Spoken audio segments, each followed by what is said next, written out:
राधे राधे। मित्रों, हम सभी जानते हैं कि भगवान श्री कृष्ण अपने भक्तों पर अपने प्रेम और करुणा बरसाते हैं। जो भक्त सारे आसरे सहारे छोड़कर ठाकुर जी के श्री चरणों में चला जाता है तो कन्हैया उनके कार्य स्वयं ही संवारते हैं। ऐसी एक भक्त की कथा सुना रहा हूँ, जो वैद्य जी की कथा है। वृंदावन में एक वैद्य जी रहते थे। वह भगवान श्री कृष्ण के परम भक्त थे। उनकी श्री कृष्ण पर अपार आस्था थी। वह श्री कृष्ण की भक्ति में मग्न रहते थे। वह अपनी पत्नी से कहते कि तुम तो दिन को जो भी पूरे दिन भर के लिए सामान चाहिए एक चिट्ठी में लिख दिया करो। वह जी जब दुकान पर जाते तो चिट्ठी पढ़ते, सामान के भाव देखते और भगवान श्री कृष्ण से प्रार्थना करते कि हे कान्हा, आज के सामान की व्यवस्था कर देना। जैसे ही उन्हें जितने धन की आवश्यकता होती थी उतने धन की व्यवस्था कन्हैया उनके लिए कर देते थे। और जब उनकी व्यवस्था हो जाती थी तो वह अन्य मरीजों से बिल्कुल भी पैसे नहीं लेते थे और अपने गांव लौट आते थे और हमेशा ईश्वर भक्ति में ही मग्न रहते थे। यह उनकी प्रतिदिन की दिनचर्या थी और ठाकुर जी उनकी इस बात पर बहुत प्रसन्न थे कि वह स्वयं ही मेहनत तो करते थे, लेकिन सबसे प्रथम ठाकुर जी पर भरोसा करते थे। तो एक दिन वैद्य जी ने दुकान पर आकर चिट्ठी खोली तो एकदम से सन्न रह गए। मानो आंखों के आगे तारे चमकने लगे और लेकिन अगले ही पल भगवान श्री कृष्ण पर विश्वास करके स्वयं को संभाला। पत्नी ने राशन के सामान के नीचे लिखा था कि बेटी के दहेज का सामान।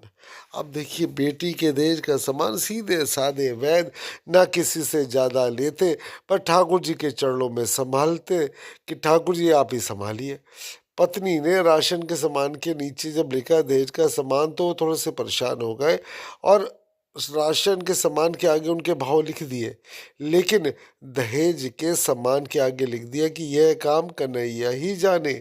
वह जी मरीजों को उनकी बीमारी पूछकर दवाई दे रहे थे कि एक इतनी बड़ी सी कार उनके दुकान में आके रुकी। उनमें से एक सज्जन गाड़ी में से निकले और उन्हें प्रणाम करके बेंच पर बैठ गए। बाकी के मरीज तो थे। मित्रों, वह दवा लेकर निकल गए तो वैद्य जी ने उन सज्जन को बुलाया, कहा आपको दवा लेनी है तो अपनी नाड़ी दिखानी पड़ेगी। तो वह सज्जन विनम्रता पूर्वक कहने लगे कि वैद्य जी, लगता है आपने मुझे पहचाना नहीं। मैं आज से 15-16 साल पहले आपकी दुकान पर आया था। मैं इंग्लैंड में रहता हूँ और इंग्लैंड जाने से पहले ही मेरी शादी हो गई थी, लेकिन हमें बहुत सालों तक औलाद का सुख प्राप्त नहीं हुआ। हमने भारत और इंग्लैंड दोनों ही जगह पर इलाज कराया, लेकिन बिल्कुल भी कोई भी फ़ायदा नहीं हुआ। तो फिर किसी ने मुझे आपके विषय में बताया और आपके विषय में बताया कि आप वहाँ चले जाओ तो वहाँ पे आपको लाभ अवश्य प्राप्त होगा। तो वैद्य जी ने कहा कि देखो, तुम निराश मत हो, क्योंकि ठाकुर जी के खजाने में किसी चीज का भाव नहीं है। खुशी गम जीवन मृत्यु सभी ईश्वर के श्री चरणों में है, तो ईश्वर पर भरोसा रखो। अगर कन्हैया की कृपा हुई तो तुमको संतान है सुख अवश्य प्राप्त होगा। तो वैद्य जी, आपने मुझे दवाई की पुड़िया बनाकर दी, उसे खाने की विधि भी बता दी। आपने उन पुड़ियों के लिफाफों पर श्री राधा कृष्ण का नाम लिखकर मुझे दिया था। हर पुड़िया पे राधे राधे राधे राधे राधे ही राधे लिखा था। तो जब दवा लेने के पश्चात मैंने आपसे दवा के पैसे पूछे तो आपने कहा कि पैसे देने की आवश्यकता बिल्कुल नहीं है, लेकिन जब मैंने पैसे देने के लिए जोर डाला तो आप कहने लगे कि मैंने आज का खाता बंद कर दिया है। मुझे ये बात बिल्कुल भी समझ में नहीं है। वैजी, तो आपने बताया कि मैंने अपने घर के खर्चे के लिए जितनी रकम ठाकुर जी से मांगी थी वह मुझे मिल गई और अब मैं किसी से भी पैसे नहीं ले सकता। तो वह व्यक्ति बोला कि वैद्य जी, आपके विचार सुनकर मैं बहुत प्रभावित हुआ और आपको प्रणाम करके लौट गया। घर जाकर मैंने अपनी पत्नी को सारी बात बताई तो वह कहने लगी कि यह वैद्य जी जरूर कोई देवता पुरुष होंगे। उसने विश्वास करके दवाई खाई। उसके पश्चात मेरे 3 बच्चे हुए। हम पति पत्नी हर समय आपको धन्यवाद देते रहते हैं। तो वैद्य जी, मैं तो पत्नी और बच्चों के साथ इंग्लैंड में ही रहता हूँ, जहाँ वृंदावन में मेरी एक सधवा बहन रहती है। वृंदावन में मेरी एक सधवा बहन रहती है। मैं परिवार सहित अपनी भांजी की शादी के लिए ही वृंदावन में आया हूँ। अपनी भांजी की शादी के दहेज का सारा सामान का खर्च मैंने ही उठाना है। तो दहेज का सारा सामान तो इकट्ठा हो गया, लेकिन अचानक बीमार होने के कारण मेरी भांजी दुनिया में नहीं रही, तो भांजी की मृत्यु के पश्चात मुझे ना जा भांजी की ना रहने पश्चात मुझे जाने क्यों आपकी बिटिया का ख्याल आया। क्योंकि जब मैं आपसे दवा लेने गया था तब मैंने आपकी बिटिया को देखा था।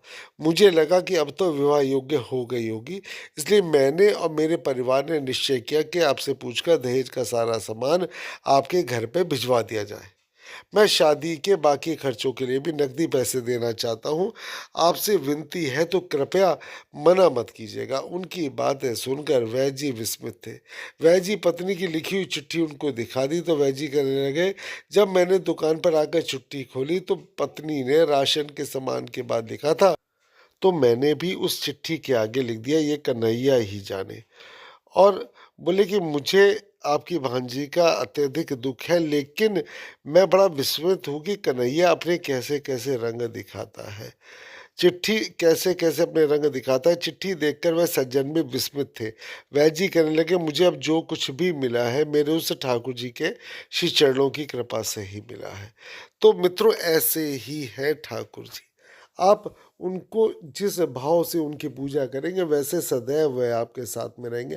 आप अपने समस्त कष्ट, चिंताएँ, दरिद्रता, रोग सब उन पे छोड़ें और बोले कि प्रभु मेरे समस्त कष्ट आने से पहले मुझे बचा लें। आप यकीन करें वह आपको हमेशा ही बचा लेते हैं।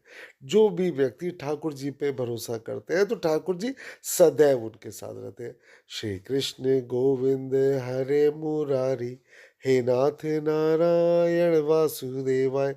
हरे कृष्ण कृष्ण कृष्ण हरे हरे, हरे राम राम राम हरे हरे, हरे राम राम राम हरे हरे। हरे कृष्ण कृष्ण कृष्ण हरे हरे। राधे राधे।